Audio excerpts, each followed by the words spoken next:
J'ai 4 questions à vous poser, chers amis. 4 questions for you guys, very easy ones. Des questions vraiment faciles. Regardez ce que vous faites.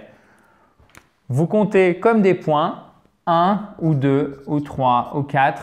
Et à la fin, si vous n'avez pas au moins 2 sur 4, là, c'est qu'il y a un gros souci. Il faudra avoir minimum 3 ou 4 sur 4. Vous allez me dire, ok, mais c'est pas si facile que ça. On va voir comment faire. Mais avant, faisons, si vous le voulez bien, le mini-test. Première chose, donc je vous rappelle, ce sont 4 questions pour savoir assez rapidement, donc c'est des questions généralistes, si vous apprenez, entre guillemets, bien l'anglais. Est-ce que vous pratiquez, est-ce que vous faites de l'anglais chaque jour? Alors, chaque jour, c'est l'idéal, ou au moins 3 fois par semaine. Ça peut être regarder une vidéo de cette fabuleuse chaîne YouTube et la décortiquer, noter le vocabulaire dans votre cahier d'apprentissage. Donc, ça peut prendre par exemple 20 minutes. Ce n'est pas 3 heures, pas forcément 3 heures. Ok? Est-ce que vous faites ça au moins 3 fois par semaine? Alors, si vous ne l'avez pas encore fait, ça tombe bien. Vous pouvez vous abonner à cette fabuleuse chaîne YouTube en cliquant sur le bouton rouge en bas à droite. Deuxième question. Donc là, est-ce que c'est 0 ou est-ce que c'est 1, chers amis? Est-ce que vous avez mis de l'anglais dans votre quotidien? C'est tout simple. Est-ce que, par exemple, je ne sais pas si vous avez Netflix, est-ce que vous regardez souvent une série en anglais? Est-ce que vous avez mis votre téléphone, votre Facebook, votre computer, donc ordinateur, ok, en computer, en anglais, d'accord? Ça, c'est tout simple, mais c'est des choses qui ont l'immense avantage, évidemment, de vous apprendre du vocabulaire facilement, mais surtout de rendre l'anglais peut-être plus concret, plus réel, dans le sens où il rentre littéralement dans votre quotidien. Donc, c'est plus dans la salle de cours, c'est plus juste au moment où vous l'étudiez, c'est vraiment dans votre environnement à vous. Donc, du coup, ça rend les choses, moi, je trouve beaucoup plus réelles. Donc, est-ce que vous avez mis par divers moyens, il y en a tellement, de l'anglais dans votre vie quotidienne, chers amis? Donc, 0 ou 1. Troisième chose, est-ce que vous suivez une méthode structurée? Alors, ce que j'appelle une méthode structurée, ça peut être par exemple la méthode de Michel Thomas, ça peut être Assimil, ça peut être un fabuleux programme de ispeaksparkspoken.com.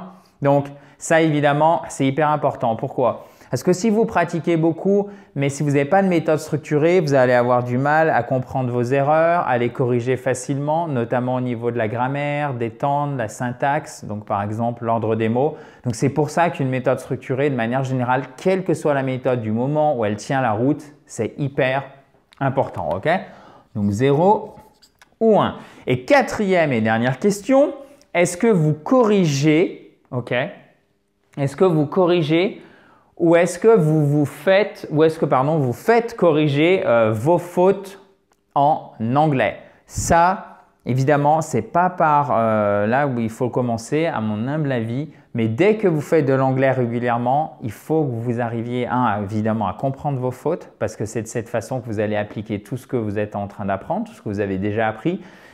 Et du coup, comme vous êtes en mesure de comprendre vos fautes, eh ben, vous pouvez les éviter la prochaine fois et à ce moment-là, votre anglais va vraiment décoller. Ok? Donc, si je l'ai mis en quatrième et dernière question, ce n'est pas pour rien. Donc, pourquoi? Parce que 1, c'est fondamental, mais ça vient en deuxième étape, si je puis dire. Après le fait d'avoir une méthode structurée, après le fait d'avoir mis de l'anglais dans sa vie quotidienne, après le fait de travailler, de pratiquer l'anglais, qui nous permet d'arriver à la compréhension de nos fautes et comment on va les corriger. Et ça, c'est la quatrième et dernière question indispensable. Donc, combien de points avez-vous, chers amis? 1, 2, 3, 4. Vous pouvez me le dire dans un commentaire. Juste en dessous, encore une fois, le minimum à mon sens, c'est 2 points.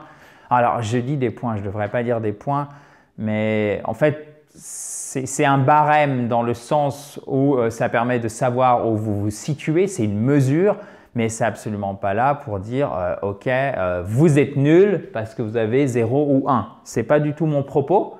Ça permet de savoir, et encore une fois, c'est évidemment seulement mon humble avis, mais ça permet de savoir où vous en êtes par rapport à votre apprentissage de l'anglais et si vous calez, peut-être, et à mon avis, avec cette grille de lecture, vous allez comprendre tout de suite ce qui manque.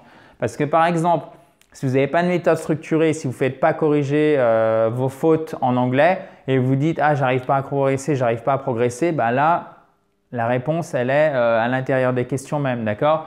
Si vous avez une méthode structurée et vous faites corriger vos fautes en anglais, mais vous ne pratiquez pas assez et vous n'avez pas mis de l'anglais dans votre vie quotidienne, vous n'allez pas assez avancer parce que du coup, vous êtes encore dans la méthode, dans l'apprentissage, peut-être même un peu scolaire, mais du coup, vous appliquez rien, si je puis dire. Encore une fois, je ne dis pas ça de manière péjorative, c'est vraiment factuel, ok?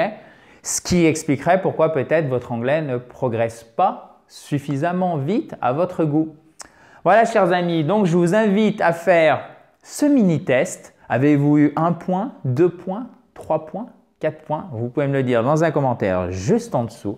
Quant à moi, je m'en vais préparer la prochaine vidéo pour demain. Je n'ai pas encore décidé du sujet, mais je vais essayer de vous faire quelque chose que vous appréciez. D'ailleurs, si vous avez aimé cette vidéo, je vous invite à mettre un gros pouce bleu comme ceci en bas à droite.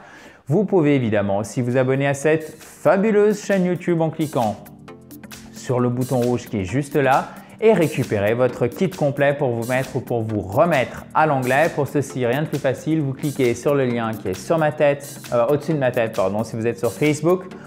Il est en dessous de la vidéo sur YouTube ou en cliquant sur le i en haut à droite. Talk to you tomorrow, guys. Bye bye.